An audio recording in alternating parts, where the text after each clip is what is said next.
In the previous video, limit of a function part 1, we discussed the following definition of limits. So here the definition.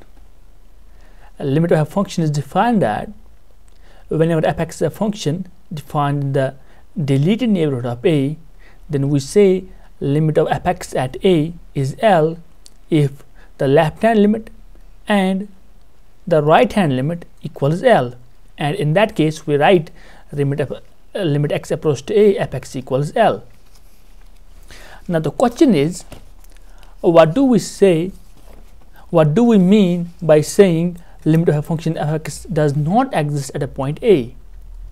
In order to understand that, let me rewrite the above definition by splitting it into parts. So by above definition, limit x approach to a f(x) exists if the first part is limit x approach to a negative f(x) exists. The second part is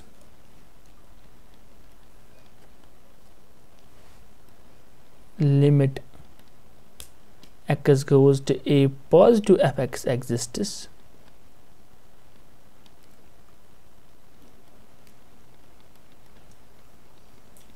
And the third part is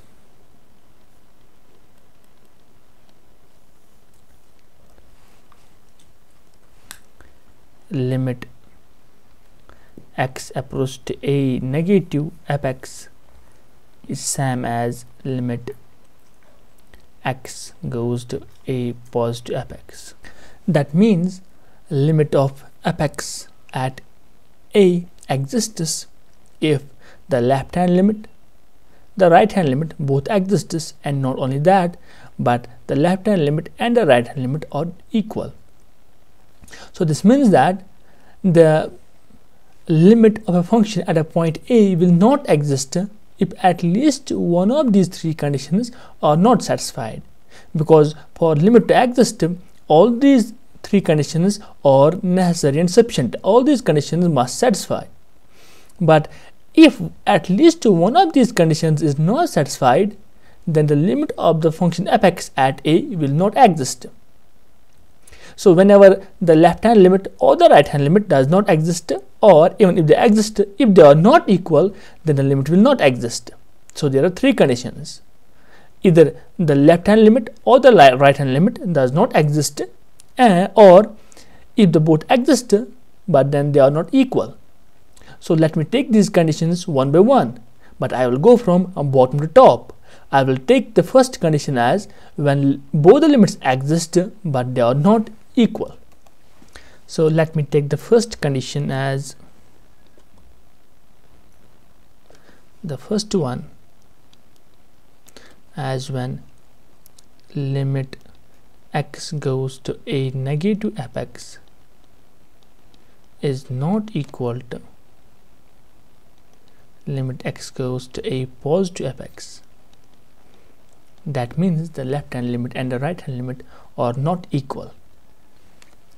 In order to better understand it, let me consider a function f of x equals greatest integer of x, where I restrict x in the interval 1, 4, which is semi-closed interval. That means 1 is less or equal to x is less than 4.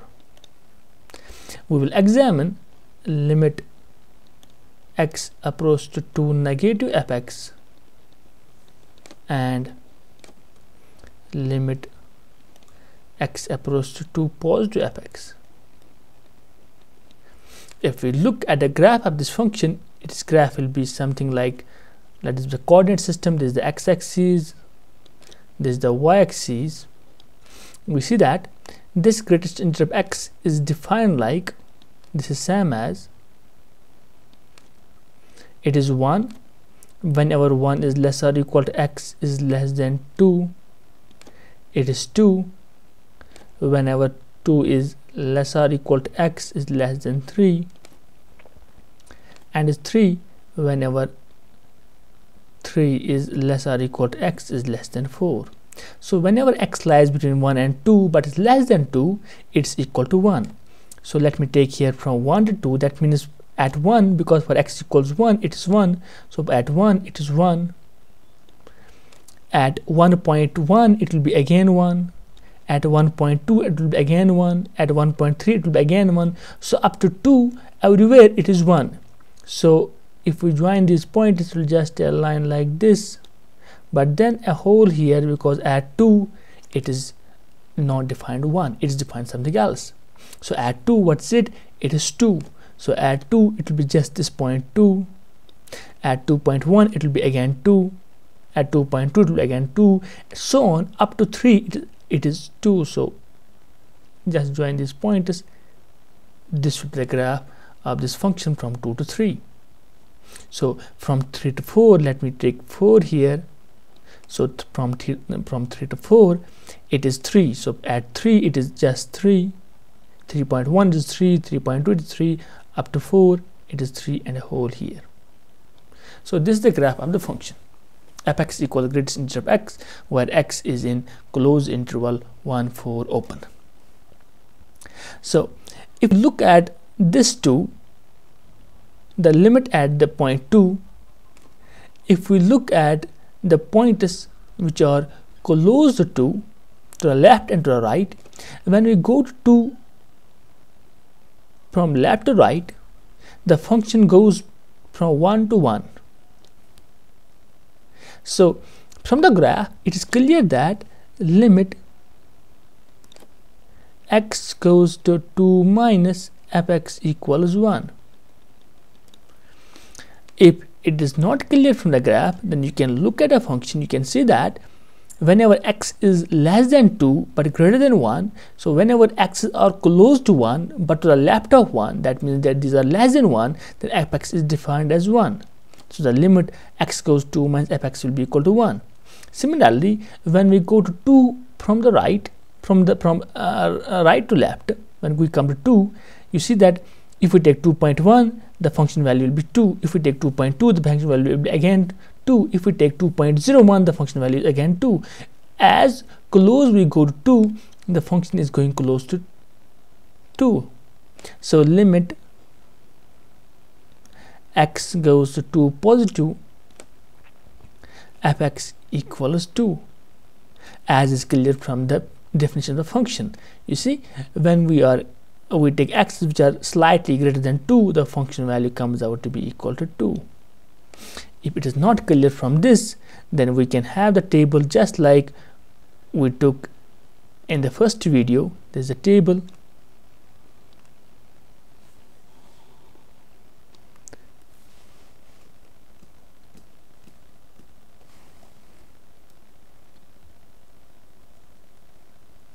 You can understand it better by taking the table.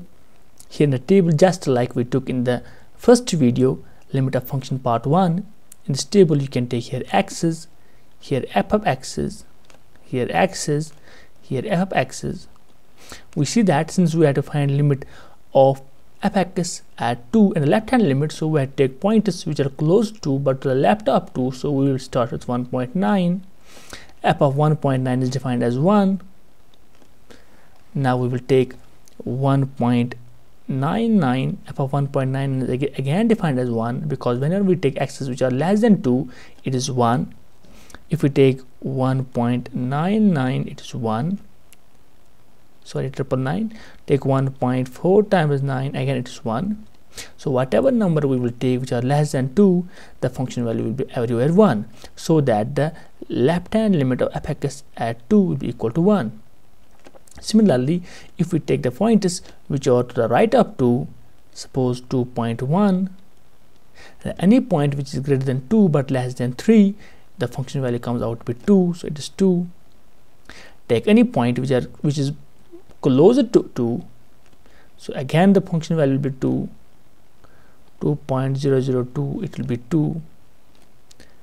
001, 2.0001, it will be 2, so that the right hand limit of f(x) at 2 is 2. So what we observed from this function is that the left hand limit and the right hand limit are different. Therefore, if we talk of limit x goes to 2 f(x), we cannot say what is this, because the limit depends upon whether we are taking pointers from the left which are close to, or whether we are taking points from the right which are close to. So we cannot talk of what is limit x goes to 2, because it depends. So this is a question mark here, or this does not exist.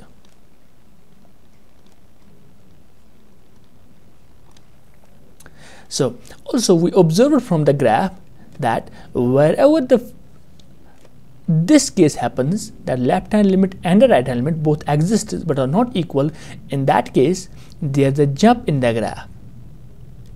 There is this jump in the graph. So the graph of the function jumps from one point to another point. So this jump shows that at the point corresponding to which there is a jump, at that point the left hand limit and the right hand limit will be different, and hence the overall limit will not exist. You can work same on 3. You see that if we go left to 3 and the right to 3, the function behaves differently. When we move to 3 from left to right, the function is just 2, and when we move to 3 from right to left, the function is 3. So limit x goes to 3 minus f(x) will be equal to 2, and limit x goes to 3 positive f(x) will be equal to 3. That means the limit of this function at 3 will also not exist. So limit x goes to 3 f(x) again does not exist. So whenever there is a jump at any point, at that point limit of a function does not exist.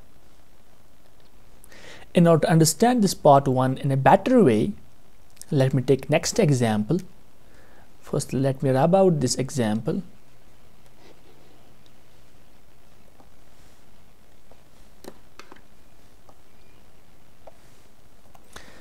As a second example, so here is example number 2. I will take the function f(x), which is defined piecewise as x if x is less than 2 and x square if x is greater than 2. First, let we look at the graph of this function. So for the graph of the function, here is the coordinate system. Here it is x-axis, here it is y-axis. I need more coordinates here and here, then here and here. So for x less than 2 it's 2. Sorry, for x less than 2 it's x. The graph of x for x less than 2 will be something like this.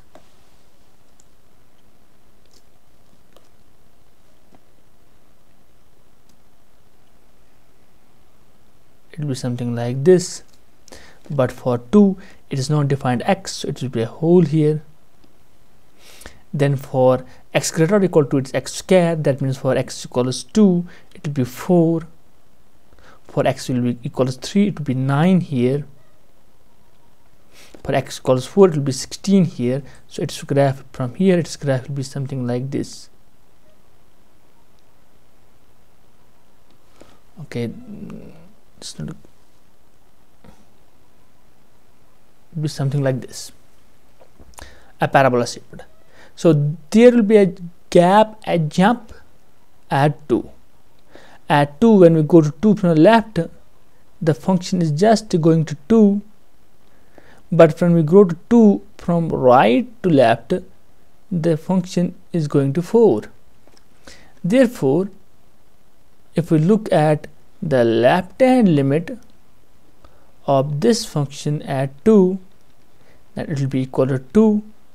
But if we look at the right hand limit of this function at 2, it will be equal to 4. Hence the left hand limit and the right hand limit will not be equal, because there is a jump here, and hence the overall limit will not exist. Okay, so this is it for this video. Thank you for staying with me. In the next video we shall be discussing the second condition, when either left hand limit or the right hand limit at a point does not exist, and how does the graph of the function look at that point. For more such videos, please subscribe to my channel by hitting the subscribe button and click the bell icon. Thank you once again.